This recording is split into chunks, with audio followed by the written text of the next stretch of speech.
Our first anniversary, October 2003, something unusual happened. I wrote an editorial. About a racket that was going on. Just to give you a context of what that racket was, you have to understand how things used to work then.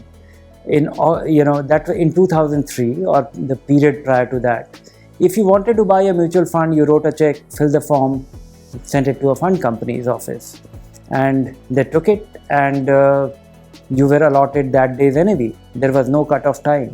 So what used to happen was, if some fund company's person wanted, you can actually buy mutual fund at a stale price, assuming that the market went down on a Friday. So you decided to buy a mutual fund on a Monday, and you gave your form and an application form and a check to a fund company person, and it was possible for him to actually log your transaction based on Friday's NAV. So depending on price going up or down, people used to backdate their investment, and it was possible.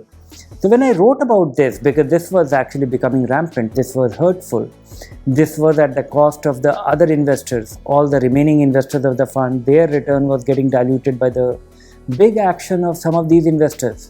So, and it was morally wrong. So I came with this, I wrote this edit, and in about 4 weeks' time, a new law got enforced. SEBI came up with the new rules that every fund company has to, get a time stamping machine in their office. There was a cutoff time decided by the mutual fund, for mutual funds. That led to a big change, and that led to the benefit of, that became a fair system for all investors. It was no longer possible that large investors can benefit at the cost of small investors and buy funds at old prices.